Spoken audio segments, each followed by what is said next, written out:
one deserves more.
Okay.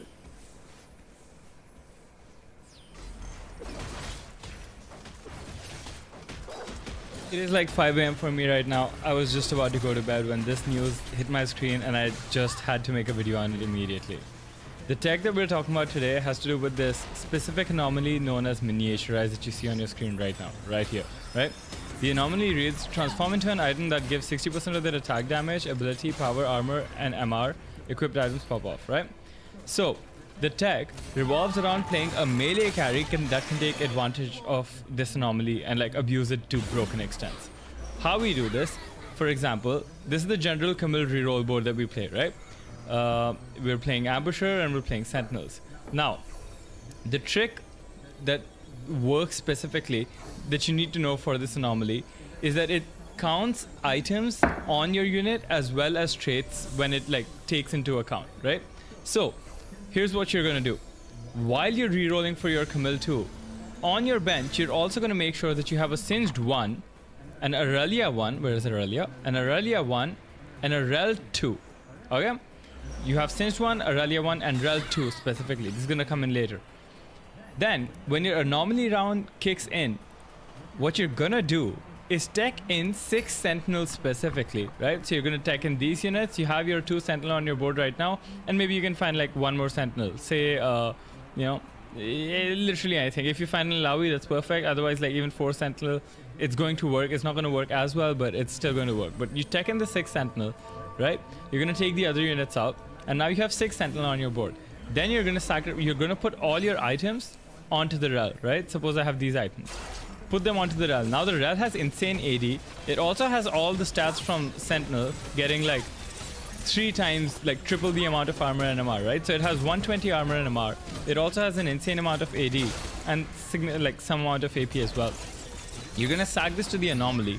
You're gonna get all your items back, and now you have an insanely broken item that will give Camille like 100 armor, 100 MR, 100 AD, and you're just gonna slap this on. And this is the most broken thing that you can do when it comes to melee carries right now, right? And this is not limited to Camille. This is not limited to melee carry, and you're just gonna slap this on and like some amount of AP as well. You're gonna sack this to the anomaly. You're gonna get all your items back, and now you have an insanely broken item that will give Camille like 100 armor, 100 MR, 100 AD, and you're just gonna slap this on. And this is the most broken thing that you can do when it comes to melee carries right now, right? And this is not limited to Camille. You can also do this with like the new Violet reroll that is like popping off in the meta. You could also do it with like Y or even Ambessa, and it's going to work. It's not going to work as well because it'll be a bit harder for you to hold Sentinel units on your bench, but it's still going to work.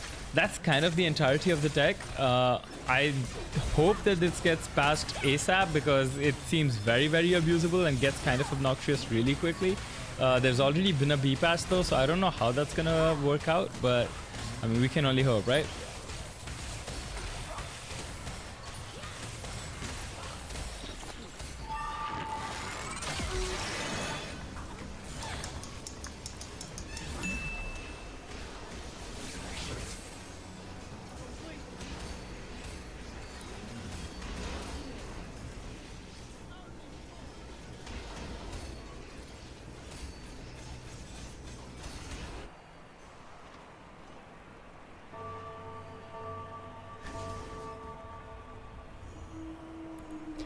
Okay, so let's talk about that clip. If you're coming back to TFT this set, some things may feel different. You may have a hard time winning out games and may even be puzzled as to why boards aren't working even when you're playing S-tier comps. I think players can easily underestimate the difference between optimal playstyles between sets. For instance, last set, set 12, was all about finding direction early. This lets you optimize your comps, stabilize by stage 5, and sit above 50 gold where charms happen every other round. Essentially, it was a game of optimization and bleeding out. In stark contrast, the current set is all about fluidity and understanding what your forecast carries are on your roll down. What I want to talk about in particular though is the winning out, how to converge your top 4 into a top 2 and into a first place. In the clip we just saw, Ambessa here has a Radiant Warmogs and a Radiant Gunblade. She has all 3 of her traits enabled and the Anomaly. What makes her broken like this and able to pull off feats like this are the amount and levels of multipliers stacked upon her. To further explain this, let's use a visual example. So let's take a unit like a 1-cost Amumu, and let's give it a random variable. So let's give this Amumu a 1-cost, a value of 1. It's just an arbitrary value, it's a low cost, so I give a low value. In TFT and essentially all video games, there are values that can be multiplied, subtracted, and added. One such in TFT is an upgrade. So when a unit is upgraded, they get 80% more HP and 80% more AD. So this Amumu, who used to have a value of 1, now has a value of 1.8, because 1 times, or 100, or 80% of 1. But of course, there's other ways to make a unit stronger, like activating their traits. It's a bit of a gray area because certain traits do different things for a unit, but if we look at Sorks, usually a 2-trait like Sorks will give you about 30% more power. This is pretty easy to read because this Lux here will get 30% AP, and that AP basically controls everything she does, right? Her damage and her shield is both controlled by AP, or scales off her AP. So using that example, we can throw in any Automata unit and any Watcher. Let's say it's Thorndarius, they don't really matter. And we can say this Amumu has 30% more power twice, which would be about 3 or like 3.04 to be exact. But of course, we can go even further by giving him items. Items are a really rough area because Infinity Edge on Amumu is not going to do anything compared to like a Warmog's item. Let's say each item roughly gives a good item in general, or maybe like the best item possible, gives a power of 0.5, so 50% increase. If we give it 3 items, say something like this, I wrote it down here, but if you increase it by 50% 3 times, it's about like 10.26. I don't know why I said about, it's exactly 10.26. So we went from a Amumu with a 1-cost, and we gave it enough multipliers, and now it has a value of 10.26 instead of 1. Like previously mentioned, this is all very rough math. It's not the actual calculations that are important, but it's about understanding the fundamental concept of building the strongest board. This is how it's like generally done. You need to find the biggest numbers that you can find, and multiply them in the best way.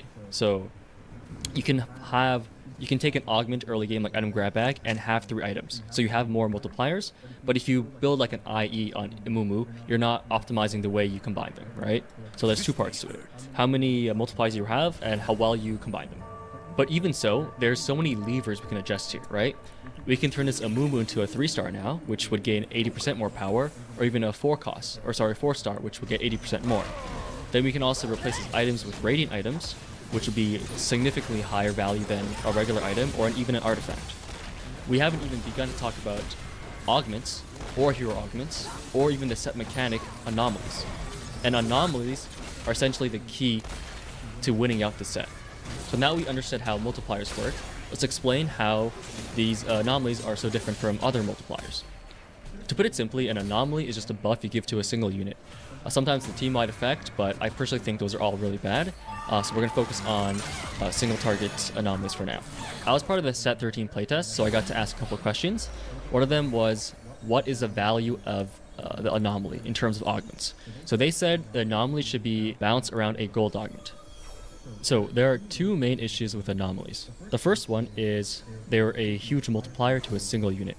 Let's say we take a team-wide gold augment like Bulky Buddies. That gives your entire team more HP. Think about multiplying every unit on your board. Let's throw some units on here with a power of, I don't know, let's just say 2.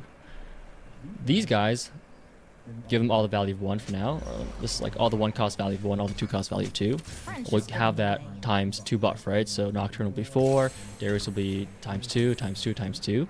But this Amumu is a times 2 times 10, right? Because we established that his value with all these upgrades together is 10. So that'd be 20. That's for a normal gold augment. But imagine a gold augment's power solely focused on 1 unit. So if we take an anomaly, and let's say we give it the value of times 6 or times 5, right?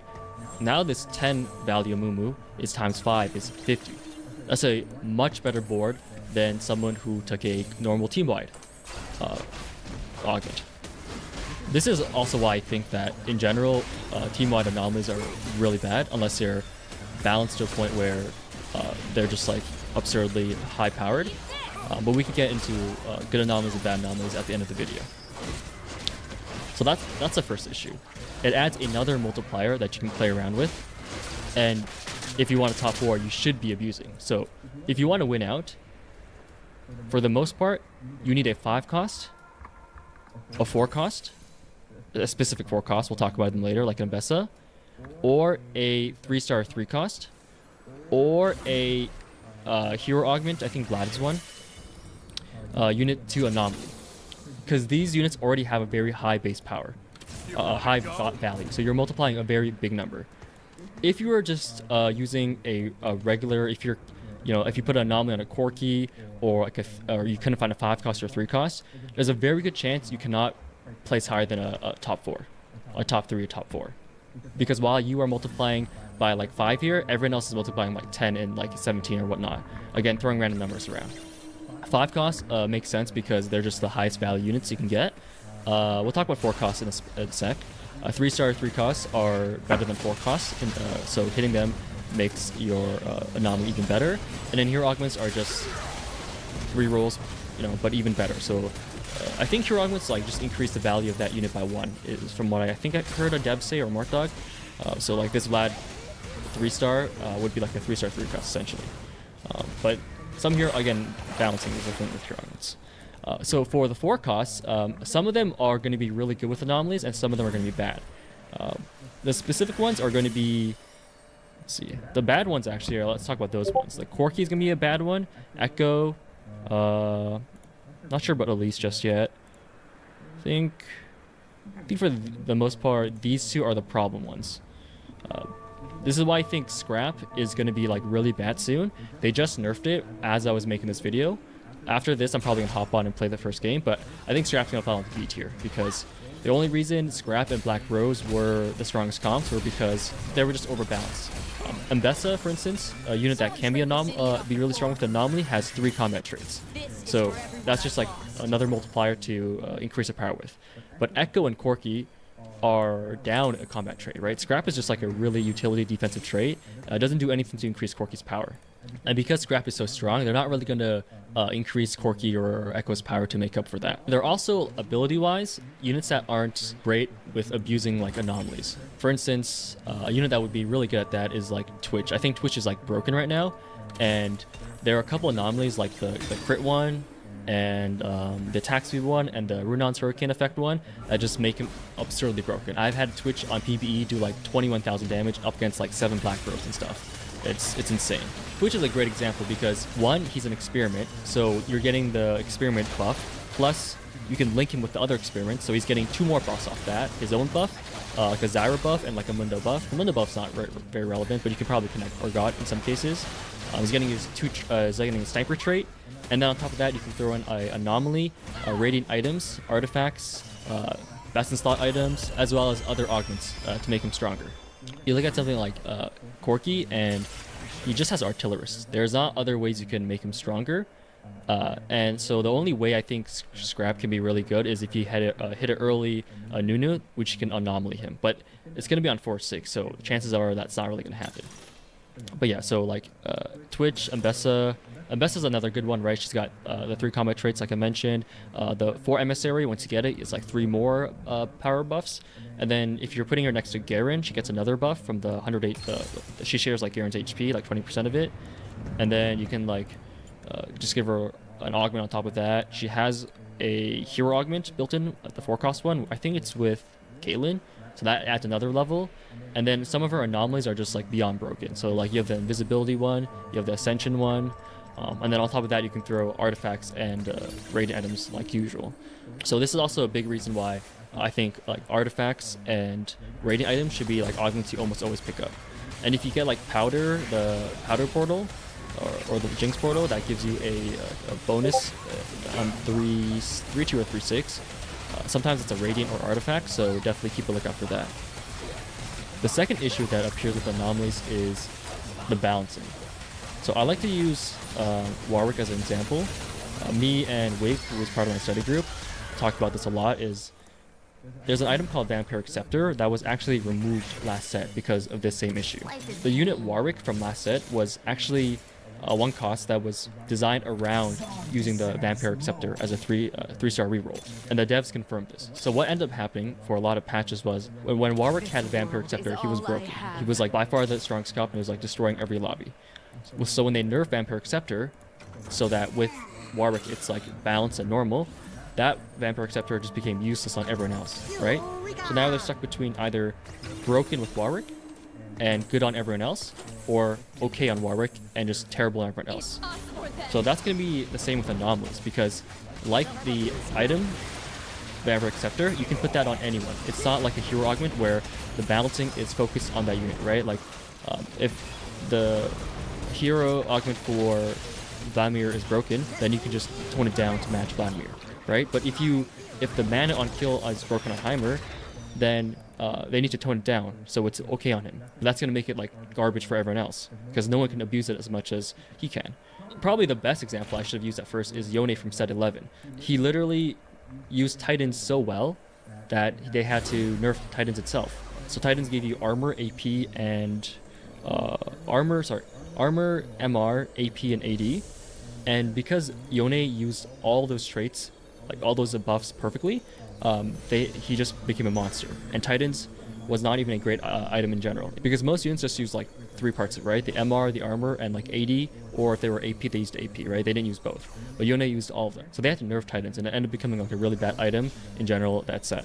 Good on Yone and not broken, but also like a really bad item in general the entire set.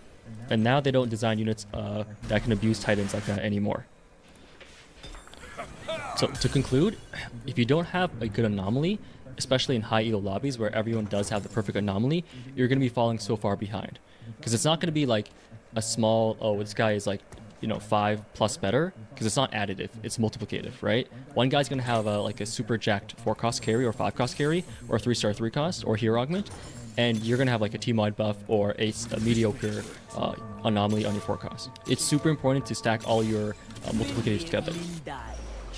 And for the final part of this video, I'm going to show you how to optimize it. I'd say when you're starting out your game, always try to take a hero augment, look for rerolling routes, and look to get a 5-cost before 4-6. So this kind of nerfs fast 9 because you're not rolling until 9, right? So you're not going to see a lot of 5-costs, and if you're really unlucky, you won't have a 4-cost to anomalize, and that's going to be like a death sentence if you're trying to play for first. If you can't find a 5-cost, look to play rounds around like a 4-cost that actually scales well with anomaly.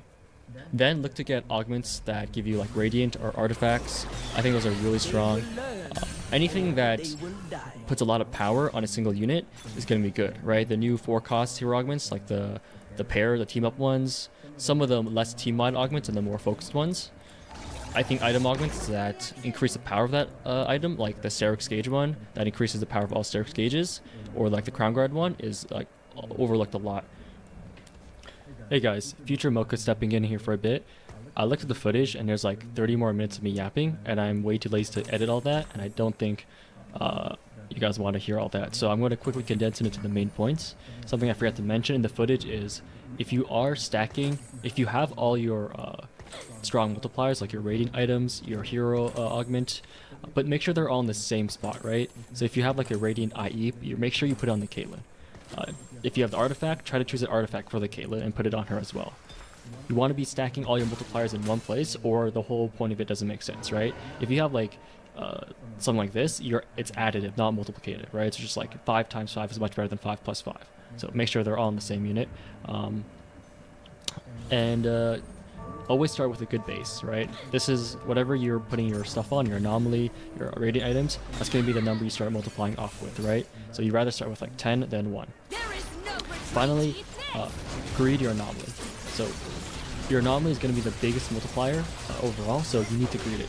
There are 80 anomalies, and they are actually tailored. So this is confirmed because someone asked during the playtest, and they will be confirmed based off your last 4, which is usually how it works for most tailoring things.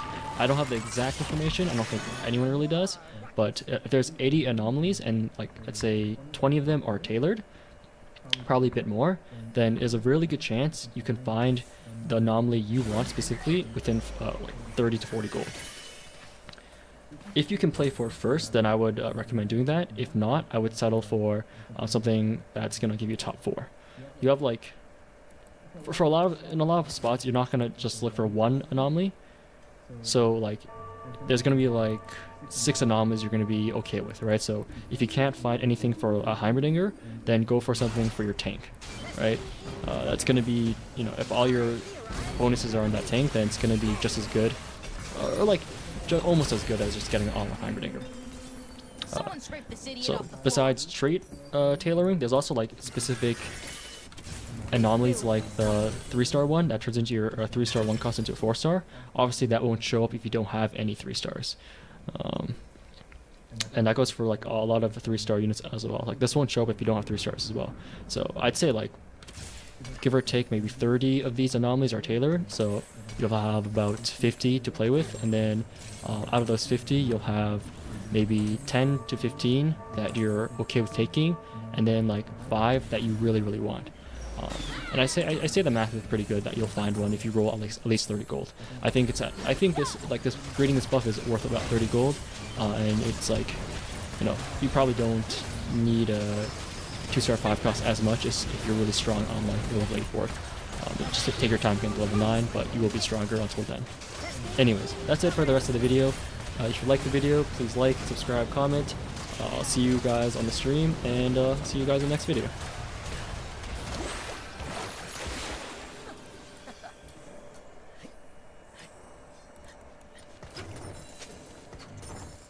So how do I know when to play what comp? Well, the fundamental that addresses this is called direction. Direction, simply put, is knowing when to play what comp. Taking time to learn how and when to play the strongest comps of the meta is a huge advantage when climbing and can help you immensely when navigating your game, although it does come with its own drawbacks. Because TFT is a game that changes every set, and often changes every 2 weeks for every patch, everything you know can swap in one day. You can feel like you've solved the game one patch and have it flipped on its head the next. To keep up with the meta, you constantly have to learn the new comps and the new strategies in order to climb. That's why in this video, not only am I going to show you how and when to play the best comps, but how to identify direction for yourself. As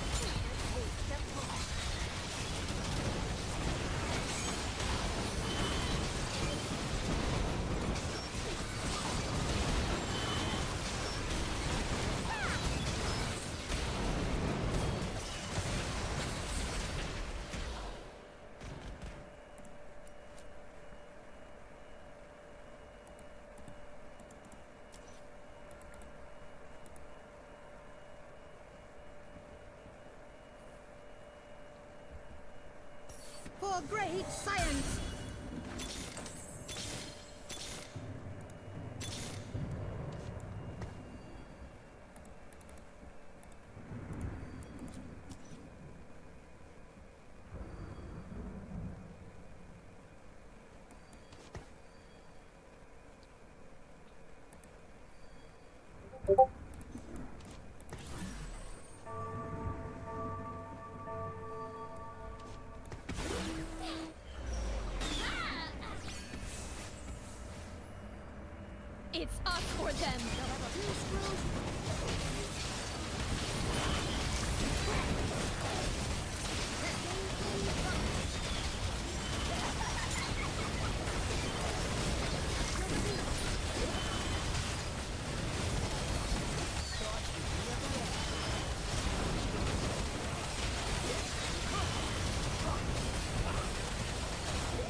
You ruined the game with that massive health bar. Disappointed face.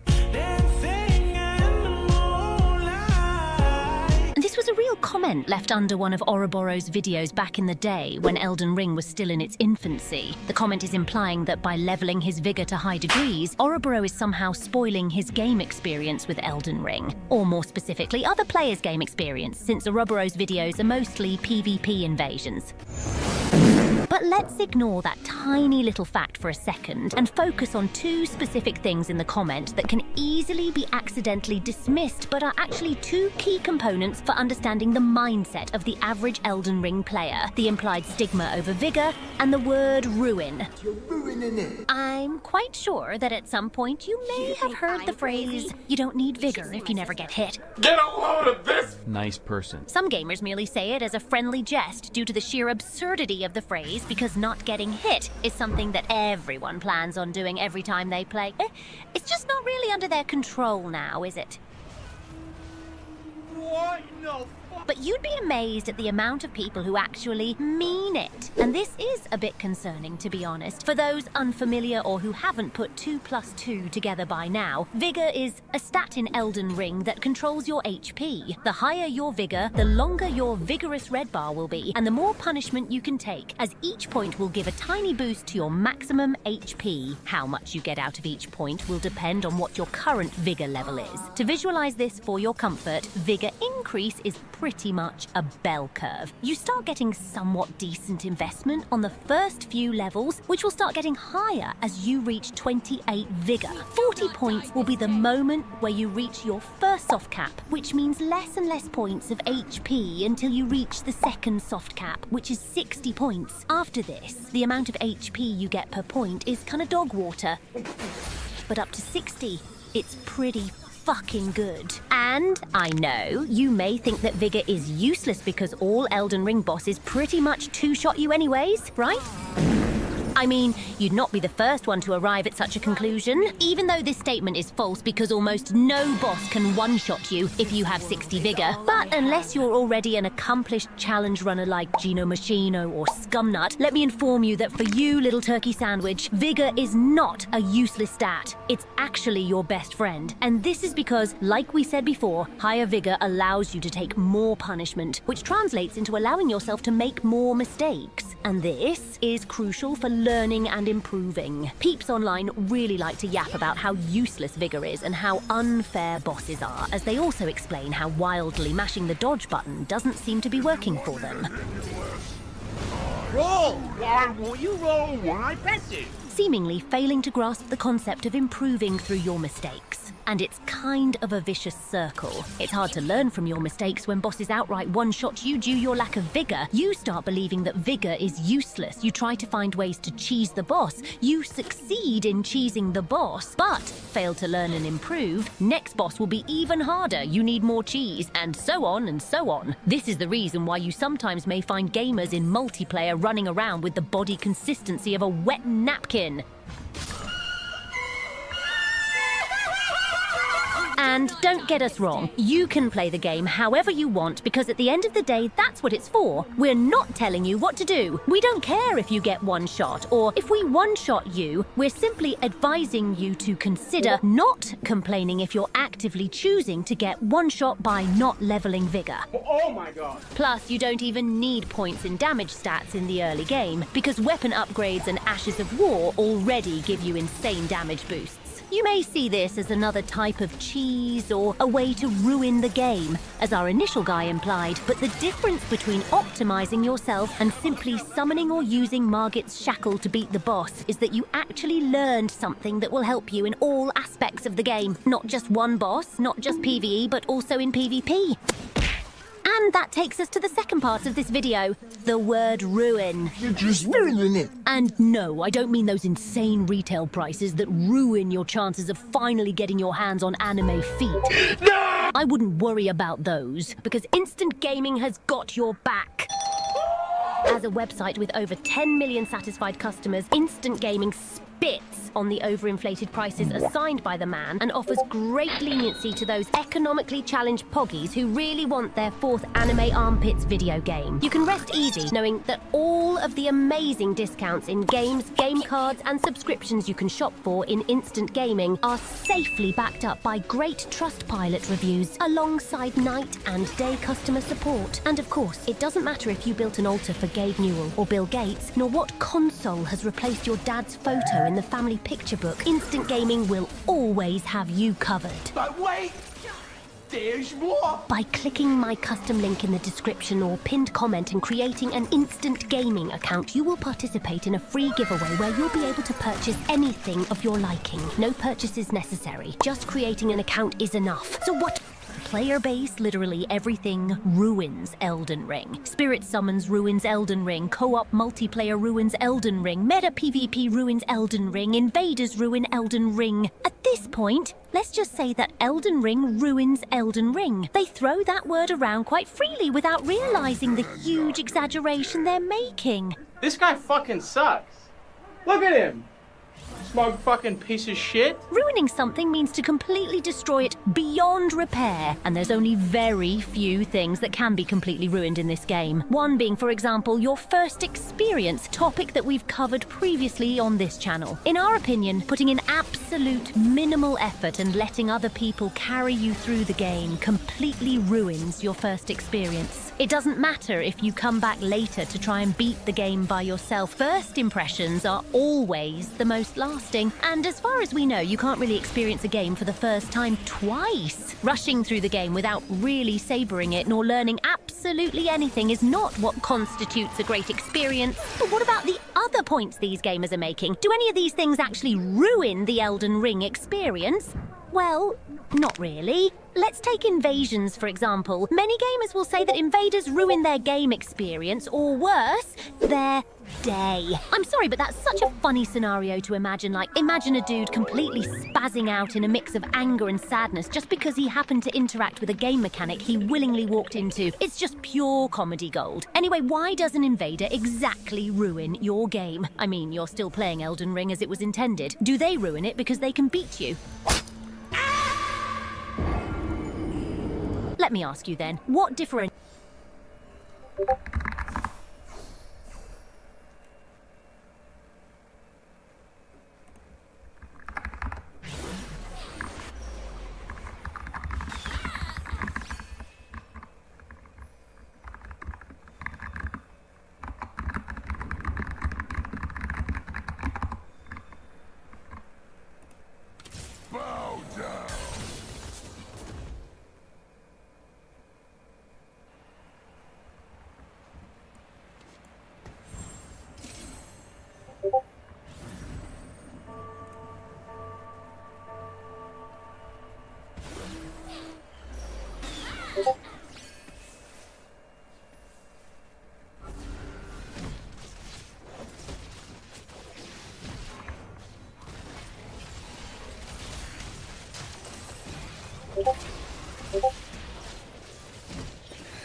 Today, in the 14.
this day.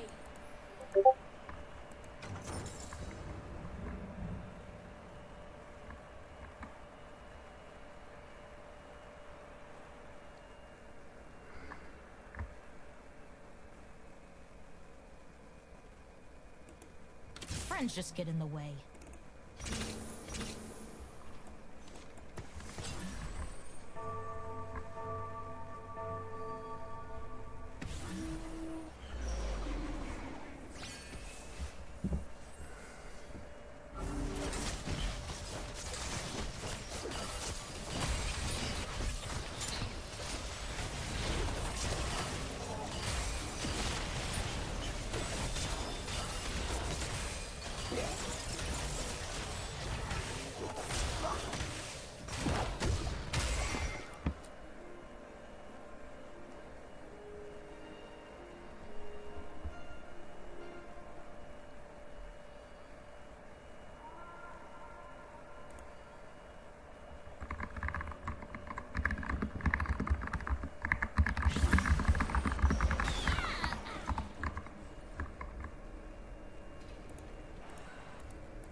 Zons with me every fight. This time's no different. You wanna go?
rally to me.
They will be sundered.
I'm doing this my way.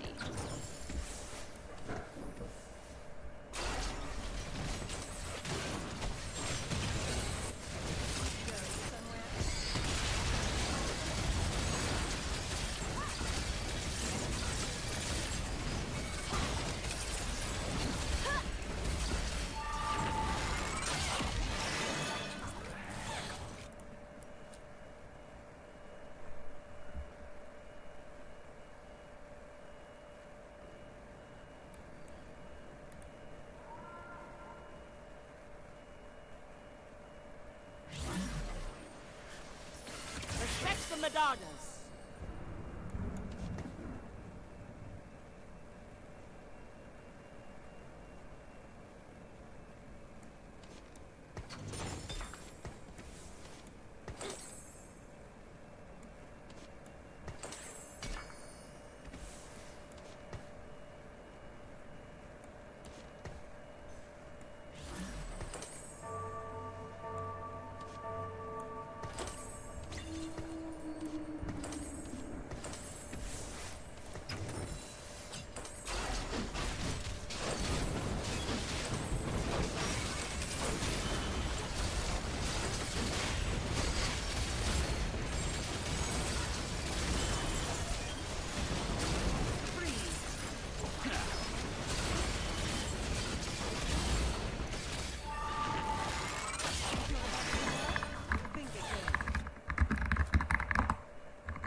they'll never know what hit them.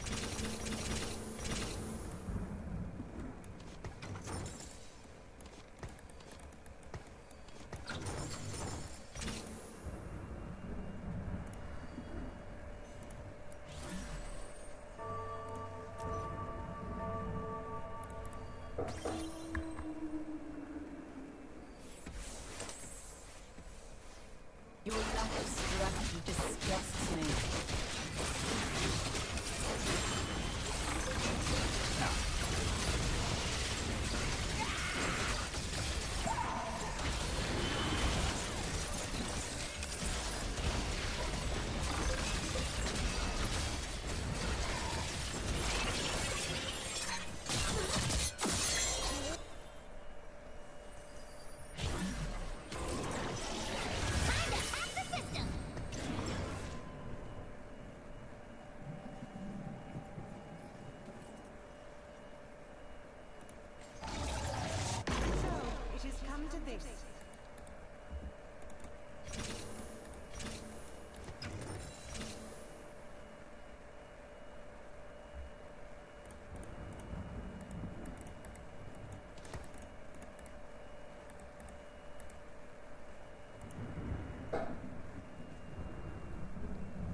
My hate in the fire.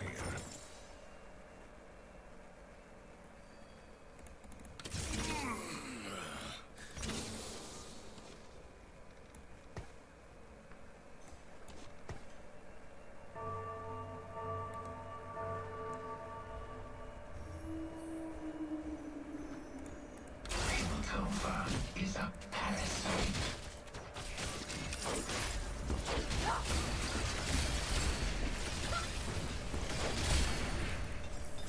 Next time, try to leave a dent. They are the plague.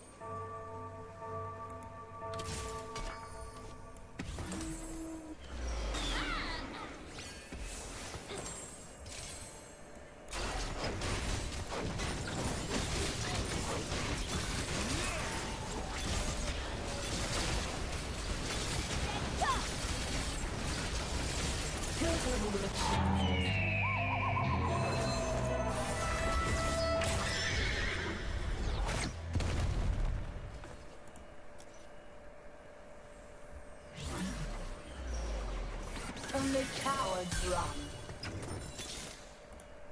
Men live, men die. Change is good. I'm doing this my way. I'm doing this my way. Don't mind if I do. They will learn, or they will die.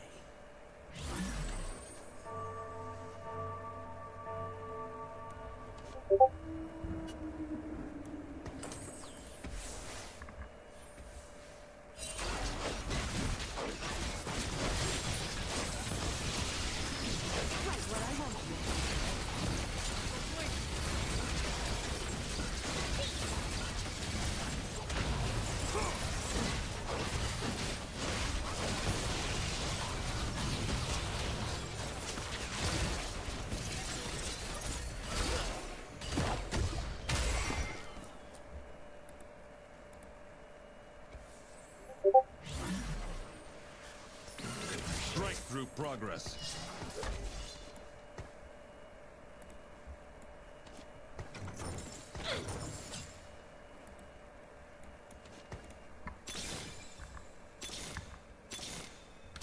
They'll never know what hit them.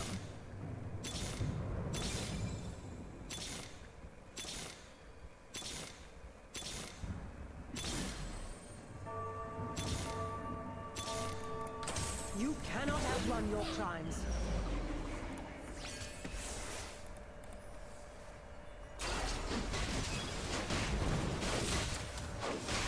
Going somewhere?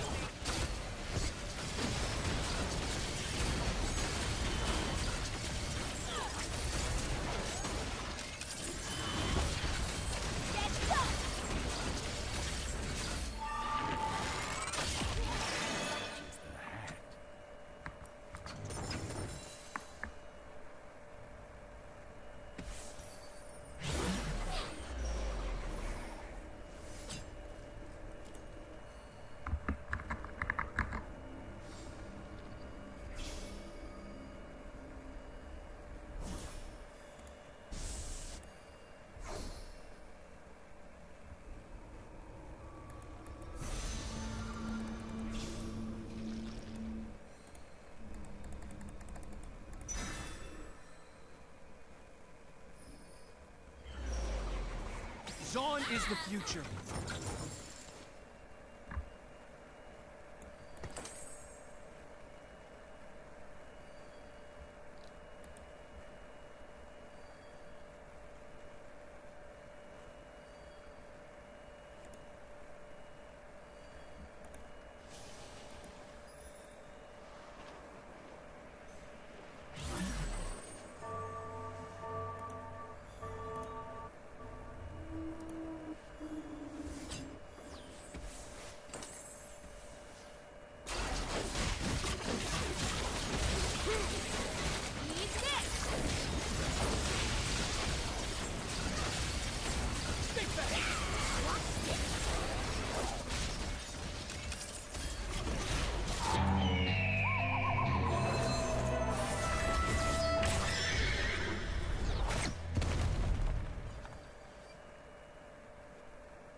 Death is in bloom.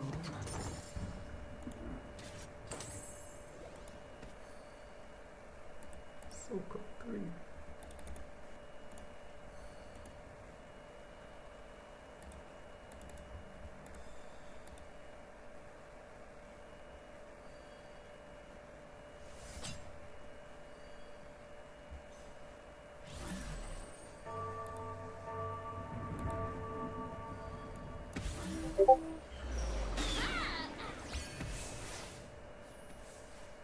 Behave yourself. Freeze. Bam, baby.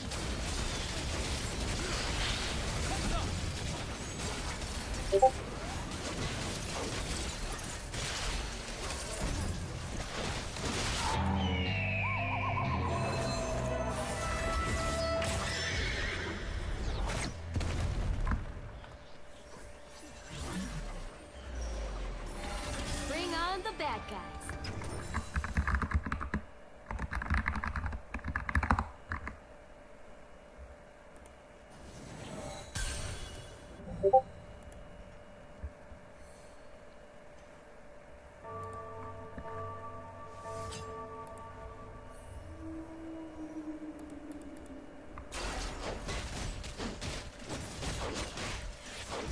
Going somewhere?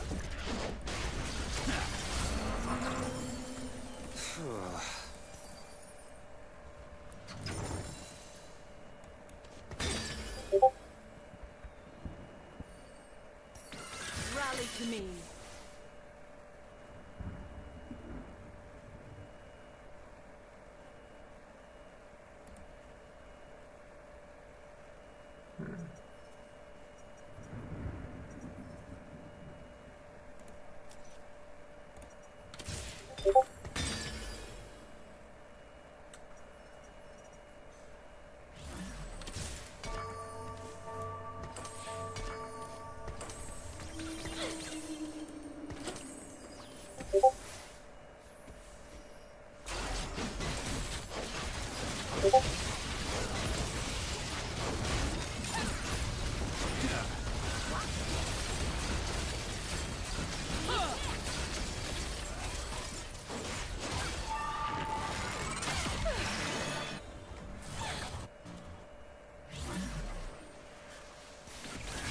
to me.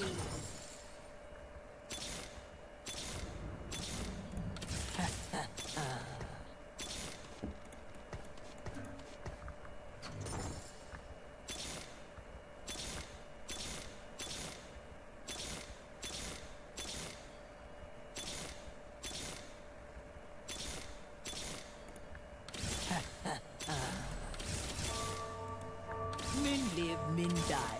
Change is good.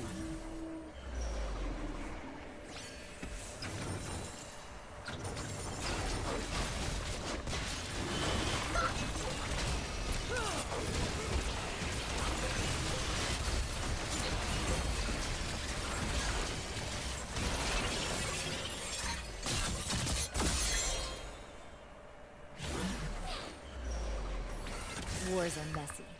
My kills are clean.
Death is in bloom.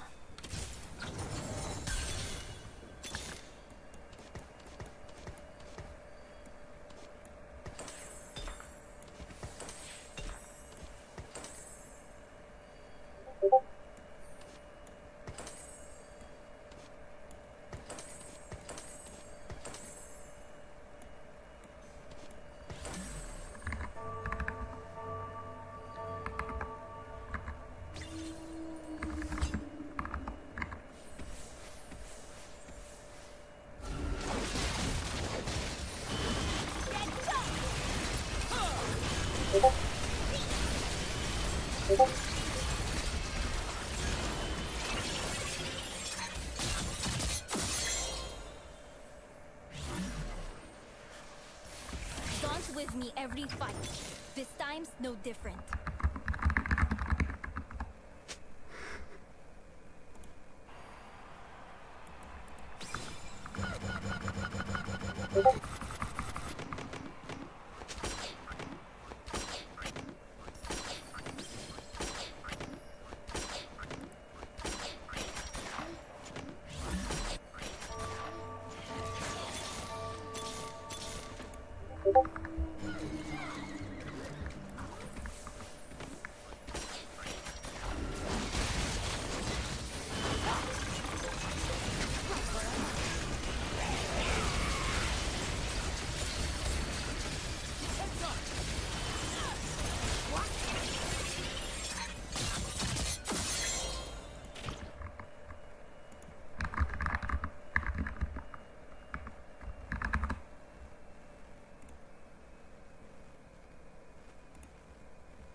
I'm about to leave this up a match. Like, I can't hit him, I can't summon, I can't do nothing. What if I told you that according to some goobers, the higher your level, the more skilled you're supposed to be?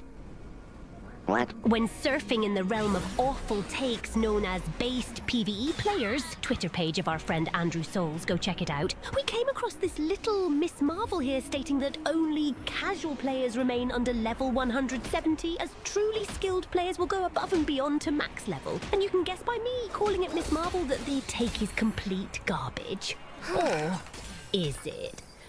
When you think about it, you can kind of see where the logic comes from. A player whose level is higher will naturally tend to be more skilled at the game due to them spending more time playing it. Because if you're not aware of it, each time you level your character, you need more runes to level up to a point where leveling your character past a certain level takes millions and millions of runes for just one tiny level. For reference, going from level 712 to level 713 requires 8,879,348 runes. And to reach level 713, which is max level, requires a grand total of 1,692,566,842 runes. That's a lot of nuts! That's an absurdly huge number, which requires an equally absurd amount of time to obtain for something that is completely unnecessary, as soft caps will prevent you from getting much out of excessive stat investment, so a level 200 build won't be much different from max level with the correct weapons. But regardless of necessity, it is a fact that people around max level undoubtedly spent more time playing, thus are more experienced at the game, right? Well, not necessarily. Save editors for console and Cheat Engine for PC can help you reach max level merely by editing a few parameters with a program. Just one click, and you'll have 99 of every stat in under a few minutes. I mean, how do you think we got to max level for this video? By fusing ourselves to the chair until we reached it? But as you may guess, big numbers do not equate to good players. Because as you are going to see in the rest of the video, it is safe to say that max level players are some of the worst skilled players we've ever come across. Which is pretty ironic when you think about it. Gamers like to say how invading people in low levels is akin to reaching for low-hanging fruit, as you're merely invading noobs. Yet max level players are not making any justice to their argument. It's downright mind-boggling how, even after investing countless hours into the game, they remain alarmingly dog-water at it. Sometimes even worse than people found in low-level brackets. Of course, there's nothing wrong with being bad at the game despite your high level. Arcane is a masterclass in how to write amazing women. Every one of these characters is just a work of art, storytelling, and characterization, and it's weird to say, but it seems like everyone is happy, which is crazy. No one ever agrees on stuff like this. So what happened? How is it all so good? So while I, as a man, definitely hesitate to make a video that's like, allow me, a male man, to tell all you female women how to write the ladies, this is about Arcane, not about me. You know, if anything, this is about me as a writer who is really looking for guidance on this topic. Not a lot of stories do this well. And as a guy, I really want to learn more about how to write great women characters. And this show just taught me so much. So this video isn't a how-to, it's about what I personally learned. And these are basically just a bunch of incredible storytelling things that Arcane did that I believe deserve to be highlighted and celebrated and encouraged. And I love any and all discussion in the comments, adding, questioning, critiquing, whatever, the more the merrier. Especially if you're a woman and you have opinions on this kind of thing, I'm here to learn, so I want to hear your thoughts. And by the way, let me add one really surprising thing about this whole situation, which is that Arcane does a lot of things that could go really wrong. A lot of tropes that are just like minefields for bad writing when it comes to women. Arcane has a manipulative, seductive femme fatale. They have a macho action girl who beats up men twice her size. They have a manic pixie / broken girl who's arguably fixed by man. They have a beautiful but doesn't realize it outcast girl who gets a naked shower scene. And the way Arcane does it, it's great. It works. It's all these things that we want in our lady characters. Deep, nuanced, realistic, empowering. So let's get to the actual characters here. I want to go through each character in relation to a topic or trope where I think the writing really made them shine. And the first of those characters is is Mel, and the first topic is agency. Agency is the ability of characters to make choices that change the course of events, and the exercising of that ability. And this is a big one. I think this is the main thing we see in failed attempts at writing strong women. What we often see is characters who might be physically strong, might be skilled, might be independently minded, but then we see them just being tossed around by the plot or by the decisions of the men in the story, never making any actual decisions themselves. Arcane's women have agency.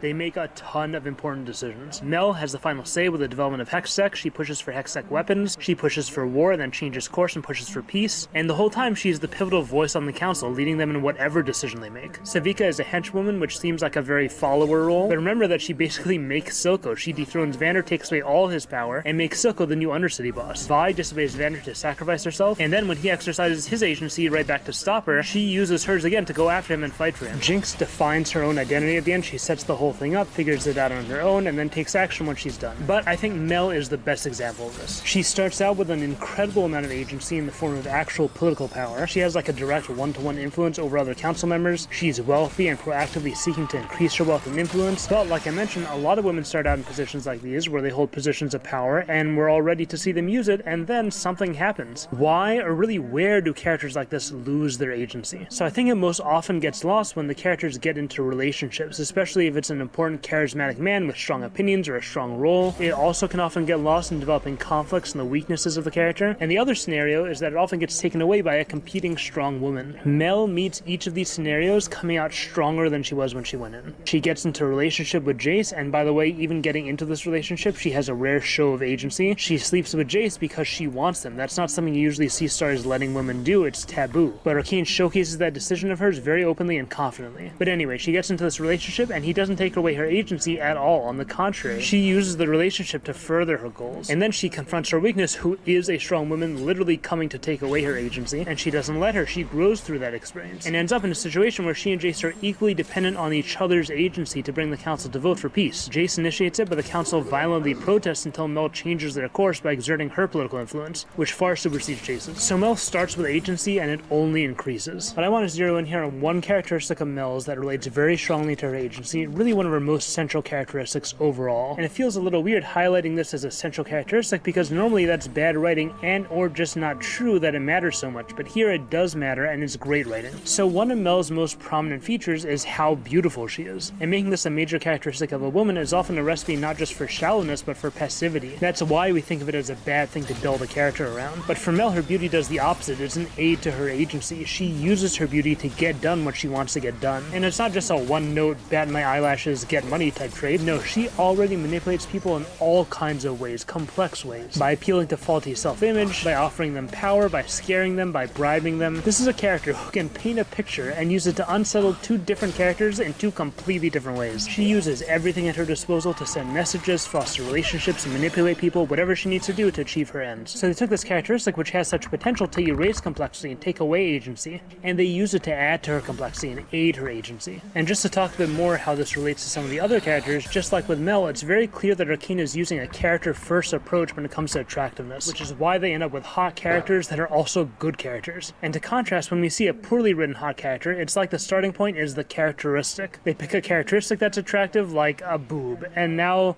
what sort of person shall we craft around this boob? And that's obviously destined for shallowness. When you start from the other way, from the character, it leads to a much more layered approach to character attractiveness. Vi is a fighter. What type of attractiveness are we going to give her? Well, a character with her skill set wouldn't be voluptuous, she'd be toned. She'd have confidence, swagger, she'd have scars. We take elements of her story, she's a prisoner, so she has tattoos. She has a jacket she stole from someone who was trying to mug her. Jinx, Jinx was an interesting challenge because she was designed in-game to be the psycho-sexy type. By the way, not letting the fanbase know if she's of legal age, very efficient meta solution, forces otherwise thirsty fans to focus on her personality. Clever thinking, Arcane, very clever. But they also gave her this messiness. We see smudges of dirt on her face, dark circles under her eyes. This is a far cry from the no hair out of place rule we often see for any character of any level of attractiveness. Kate is obviously part of this conversation, but there's a lot to talk about with her, so we'll get back to her at the end. But overall, beauty makes Arcane's characters deeper and more complex instead of shallower and simpler. And if we look at Vi, who I want to talk about next, we see this exact same phenomenon, but with strength. The major bad writing trope they avoid with Vi is the action girl. And action girls aren't bad, but it's a trope that I think everyone from pretty much every perspective out there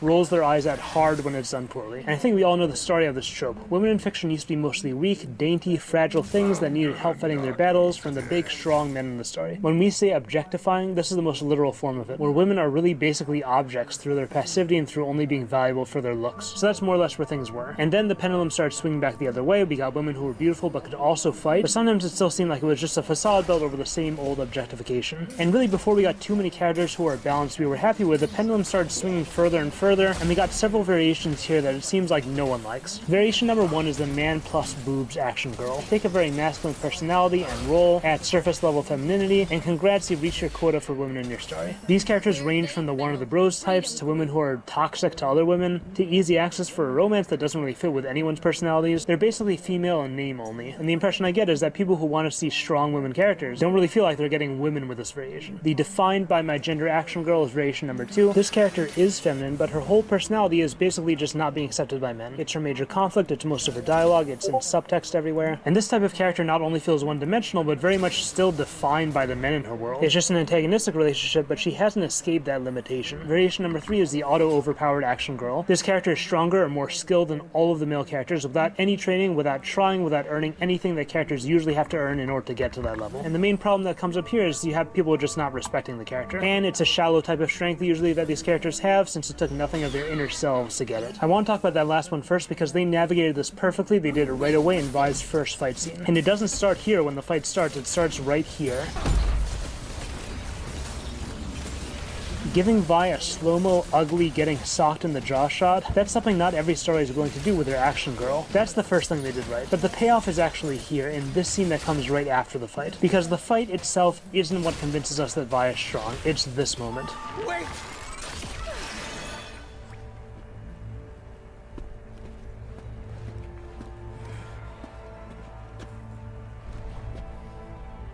Want to see how that ends?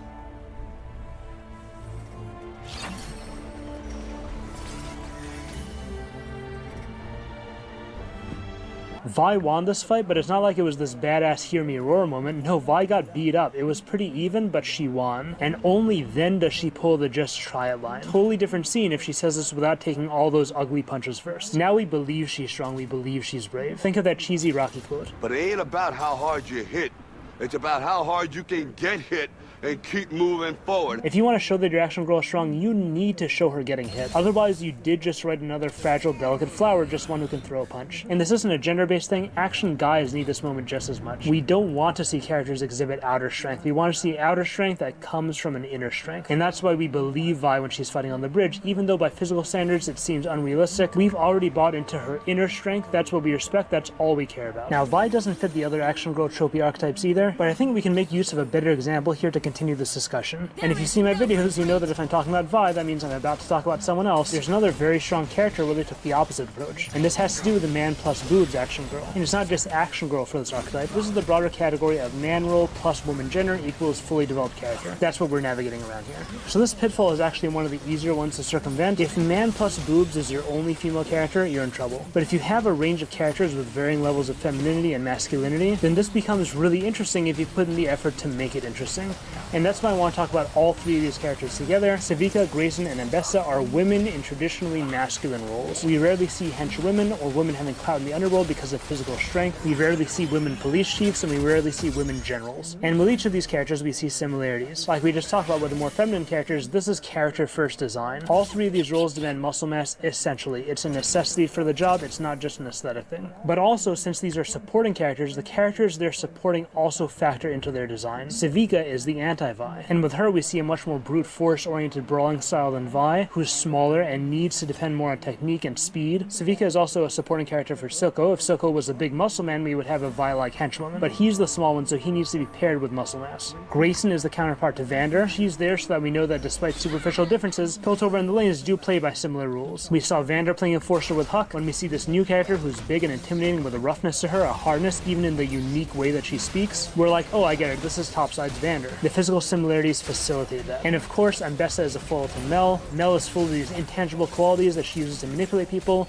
With Ambessa, it's her physicality at the forefront. Mel is softness, Ambessa is brute force, Mel is mercy, Ambessa is violence. And again, this just wouldn't work as well with a Mama Mel who is the same build as Mel. She needs to literally embody that difference. Also, each one of these characters does, in their limited screen time, demonstrate what could be called a more feminine approach. With Sevika, you have her giving Silco advice on parenting a daughter specifically. She'll come to you. when she's ready. And this is daughter advice. Sons aren't as inclined to do this. Men typically don't solve interpersonal issues by reconnecting and talking things out. Soko really needs a woman's wisdom, and Savika is there to offer it. With Grayson, we see her letting Kate win the shooting competition. And again, you could see this as a Grayson thing, not a woman thing, but the stereotypical competitive man ego just doesn't jive with this from both sides. A man in Grayson's position typically wouldn't do this, and a boy in Kate's position typically wouldn't respect this. And Kate, by the way, is open to respecting it once she realizes this wasn't her parents meddling in her life. The letting her win thing she seems fine with once it's clear her family is involved. And needless to say, women can obviously be competitive this way if you're not first, you're last, that kind of thing. But it's interesting, you know, I've wondered with the scene if Grayson sort of realizes that Kate doesn't have a parent who really understands her. And this purposeful vulnerability leading into a moment of guidance comes off as her playing a very motherly role to someone who probably can't connect much with her own mom. And finally, in Bessa, we have this moment. Because you weakened me. I couldn't endure the look in your eyes whenever I made the decisions, the necessary decisions to keep us safe. Again, a moment of open, vulnerable communication about feelings, or a moment of extremely deft emotional manipulation, but still using the context of her role as a mother, keeping the family safe. And it's worth noting with Mbessa too that she really takes on this warlord role in a very feminine way. She is Mother Bear protecting her cubs. She sees Conquest as protecting her family. So again, with the man plus boob characters, what's the actual problem with this? Two things. Number one, when there's no personality behind it except generic manly macho man, that's shallow, that's bad writing. Here we see all these ways it facilitates these already developed identities and character functions. Number two, when it fills a lady character quota instead of broadening the range of an already very lady cast, which Arcane obviously has, with these women on one side of the spectrum, Mel on the other side, and Vi somewhere in the middle. Okay, and the last action girl archetype, which I honestly don't think we need to talk about that much, is the defined by my gender action girl. And again, this is the character whose story space is very much taken up by not being a man, by standing in opposition to men, by being held back by men, by being the one woman in a man's world. And I'm not out to demean this trope, just like any trope, this can be done very well or very poorly, but doing it poorly is when gender is the character, when gender is the arc and there's nothing else, no personality, no broader theme, nothing. And obviously Arcane doesn't do this, the characters are all rich, they all have personalities, but I want to talk about an element of this with Jinx, and there's a lot to talk about with Jinx, but she is the character who comes closest to being defined by a man in her life, being submissive to a man, depending on a man. And of course, this relationship with Silco ends up not being that at all. Arcane does everything right here as usual. First and foremost, Jinx is a kid and Silco is her dad. And I think people are really bothered by the submissive dependent thing when it's like a love interest or a boss or even an older brother. But parents, I mean, people are dependent on their parents, especially teenagers. Not as much of an issue. But let's look at some of the other ways they navigated this year. First, it's made very clear that this isn't because she's a girl and he's a man, it's a character thing, not a gender thing. And we know that because we got 3 episodes of Powder having this exact same super dependent relationship with a girl character, Vi. They established dependence without the gender element to define it for us. And then when it shifts to Silco, we get it, it's pretty simple. The second important thing here is an even more deftly handled version of what we talked about earlier with Mel. Jinx's dependence on a man doesn't take away from her agency. And this happens both with Jinx and Silco and Vander and Vi actually. Vander tries to control her, Vi doesn't let him, literally at almost any point in the story. Vi makes 6 pivotal decisions in Act 1, she listens to Vander for only 1 of these, and that doesn't even work out, and then the rest she just doesn't listen to him at all. And this is similar to Jinx and Silco, work on your gadgetry, she goes out and kills a bunch of enforcers. Silco goes through lengths to keep her out of his plans, she figures out what's going on, kidnaps Silco's right-hand woman, does the exact thing he's trying to prevent, disappears, pokes him a bunch of times, kidnaps him, and then kills him. So not exactly the submissive, obedient daddy's little girl archetype. But this shows us something important. The only woman depends on man setup they had was with a girl they knew would break that mold in every way. So again, character first. And since we're on Silco already, the other dynamic here is a male character fixing a female character, and A, it's not fixing her, and B, it's not Silco doing it. Jinx actually tells us this. But he didn't make Jinx. And if we're being honest here, it sort of is fixing her, probably. They make it ambiguous.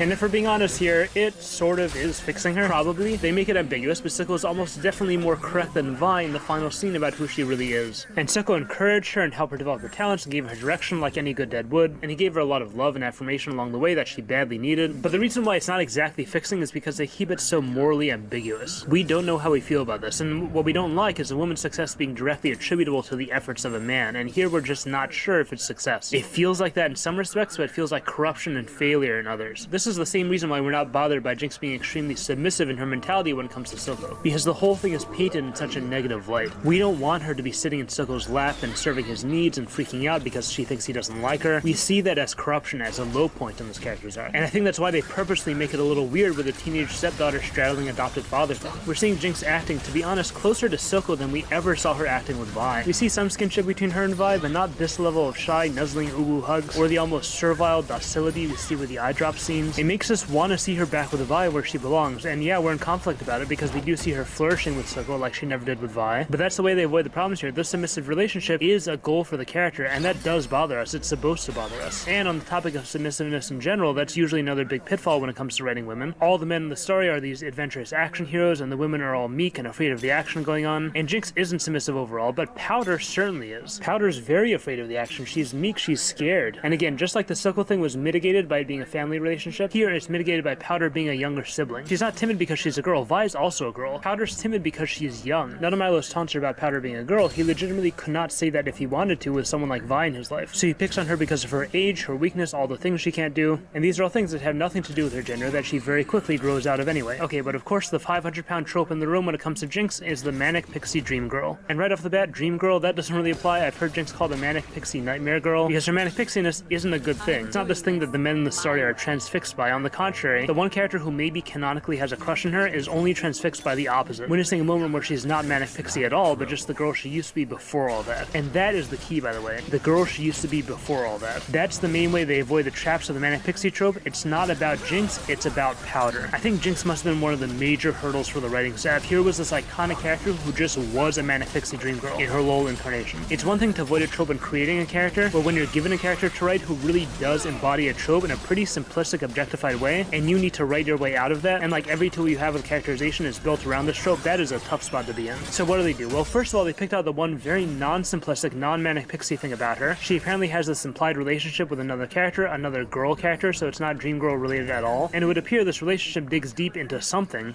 about the character we don't know, something in this character's past. And that was step 2. And this is a really creative but very straightforward solution. Character embodies some trope. Well, that wasn't always the case. It could be maybe little girl Jinx was also a disaster, but maybe she was a totally different person. So let's introduce you to this character in a form that's basically not tropey at all. Powder is not a manic pixie. So already by the time we get to Jinx, we'll see that she's more than just that shallow trope. And that leads to step 3. We make this whole story about how Powder became Jinx. If there's a well-told, nuanced, organic story that tells us how he got there, then trope or no trope, we don't care anymore. It's a good story. And this is a fundamental in writing any trope. The trope itself isn't bad. It's bad if it makes your story more simplistic. Jinx as a manic pixie is only shallow when that's all there is, but that's not all there is. She's a character with an incredible story, so who cares about the trope? And by the end of the show, no one is thinking about manic pixie. We're all just blown away by this character. That's it. That's what the backstory does, the build-up, the nuance. And just to highlight some of that nuance, let's rewind a bit and talk about the manic pixie trope checklist as a whole. Here's TV trope stakes. She's stunningly attractive, energetic, high on life, full of wacky quirks and idiosyncrasies, generally including childlike playfulness, often with a touch of wild hair dye. So LOL Jinx basically fits all this to a T, but let's look at Arcane Jinx. All that childlike energy, that playfulness, it has a dark undercurrent. This isn't a teenage girl acting young because it makes her cute or attractive. This is a severely stunted psyche making tea parties and drawing animals.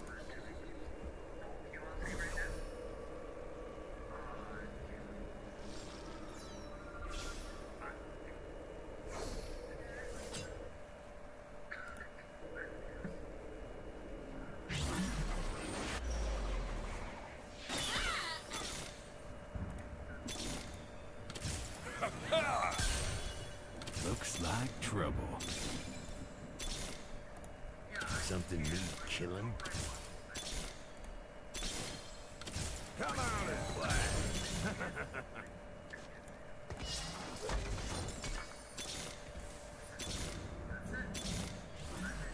Respect the Madonna.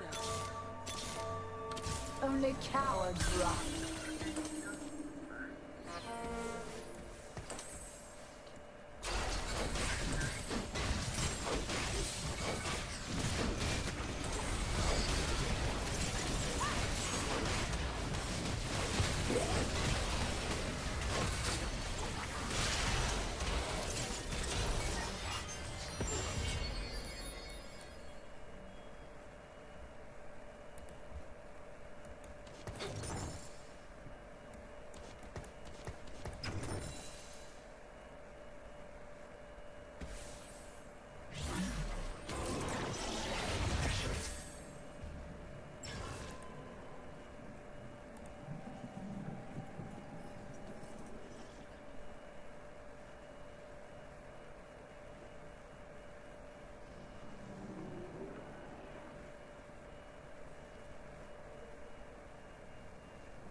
feels good.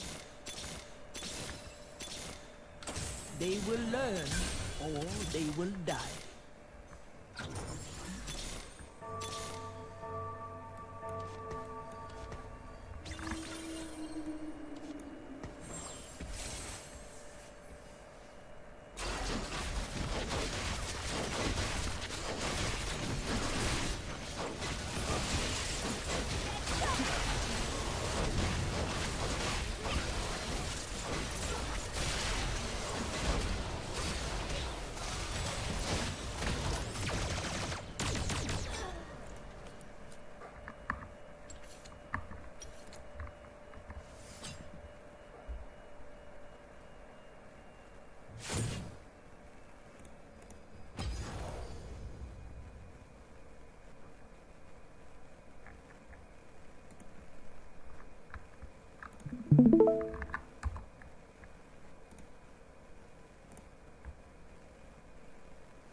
Stealing my hand, you lousy Mountain Dew well, and you don't even know how to use it properly. Fine, I guess I can teach you. You will need 80 dexterity for maximum power since my hand has outstanding dex scaling. And no, don't panic. This dexterity doesn't require you to move from your chair, you calorie connoisseur. Use the running R2 since it has My very duty good is to reach and protect piercing the damage, citizens which of can do extra Piltover, counter and I will damage. see Equip that the shard through. of the jarred Chad, my daughter's hand, this funny looking fork, and melt your enemies with one single waterfowl dance.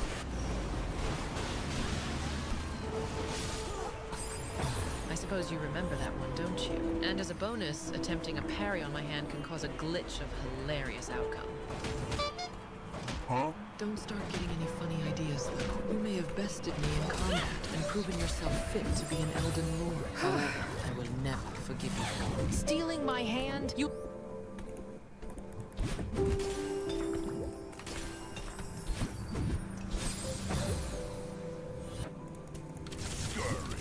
Weakling.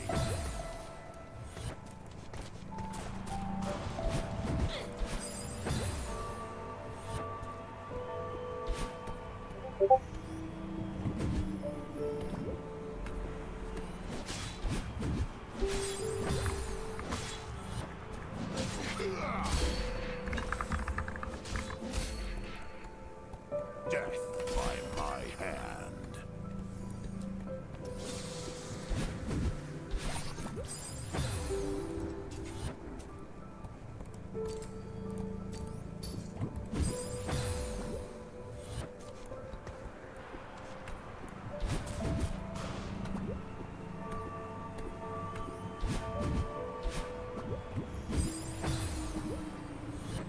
Try to die with dignity.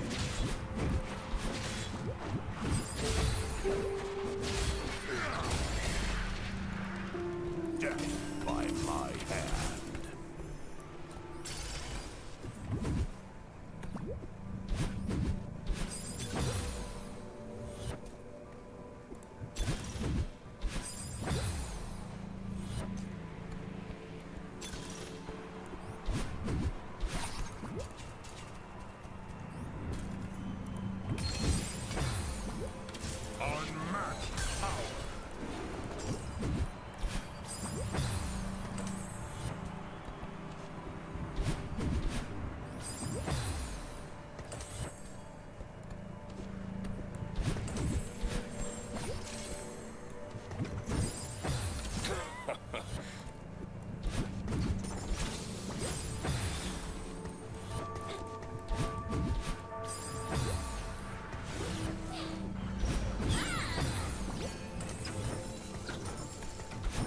Submit.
Friends just get in the way.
Friends just get in the way.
Wonderful.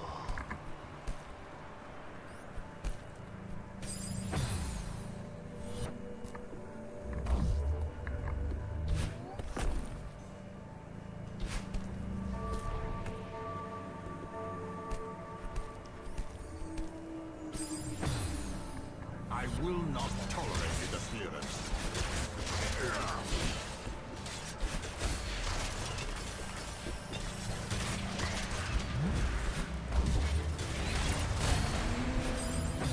We are at war.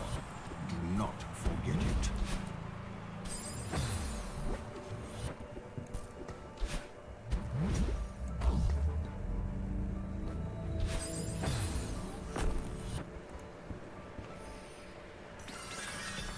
A conquered nation is a loyal one.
try to die with dignity.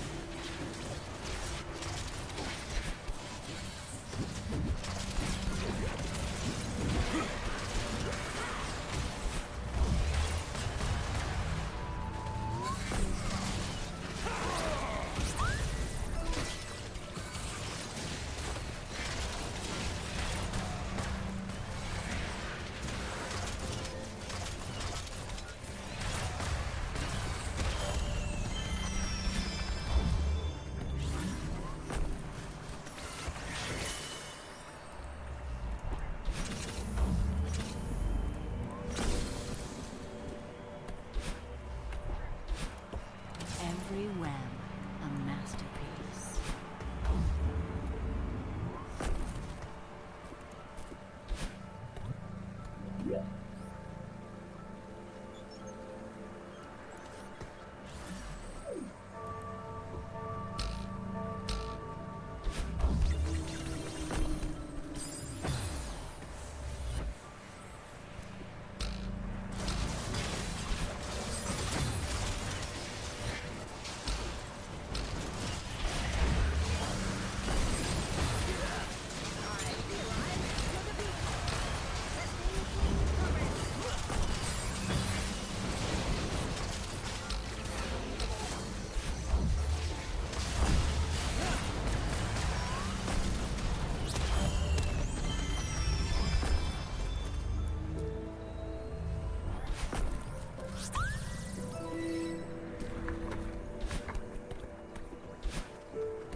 I'm doing this my way.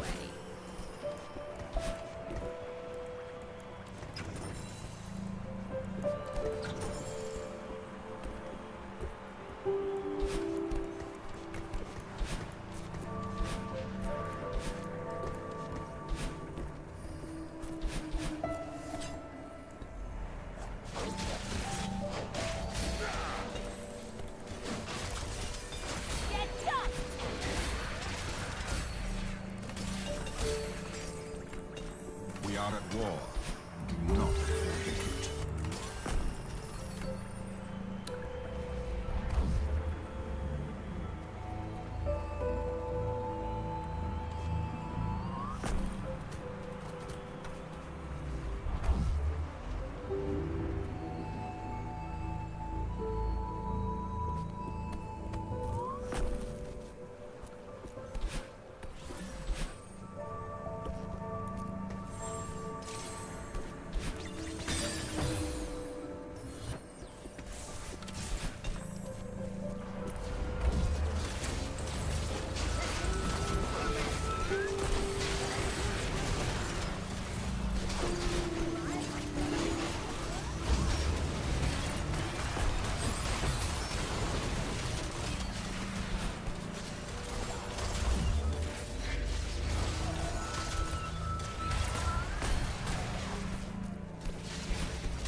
I'm doing this my way.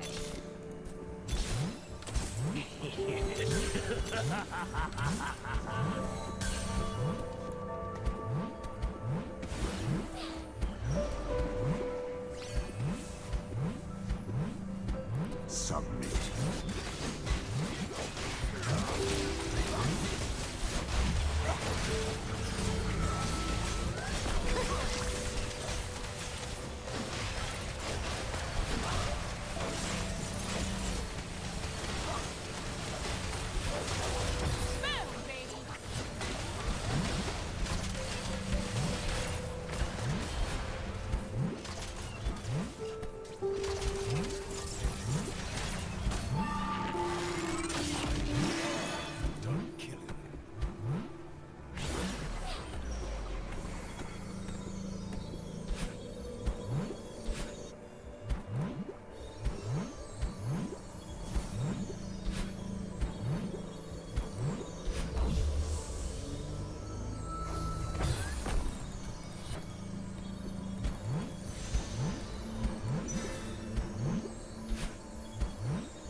Sacrifices must be made.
scrape this idiot off the floor.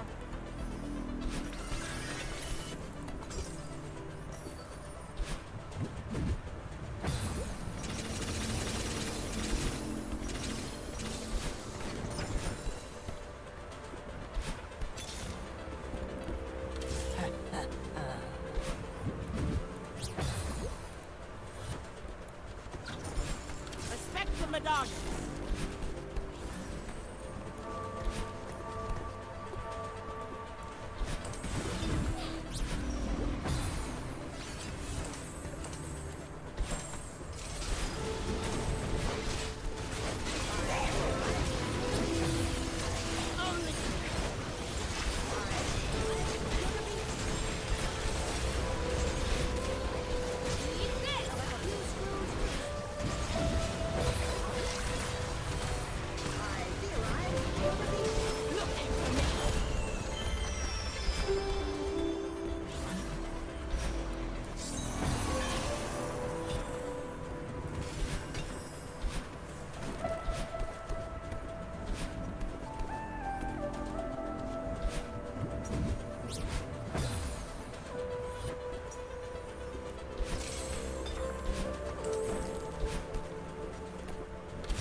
The world kneels to the Medaras.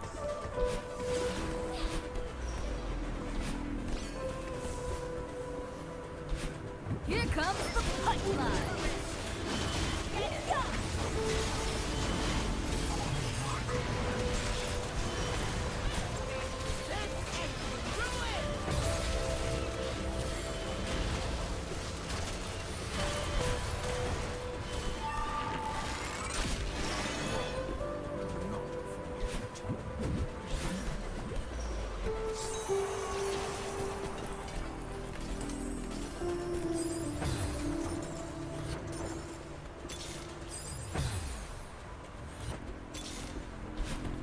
The heart of Piltover is its people.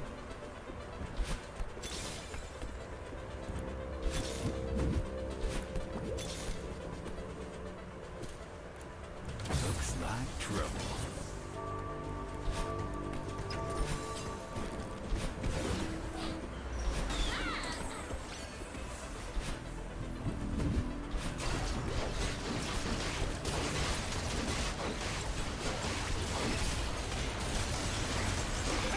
Looking for me.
gonna be broken.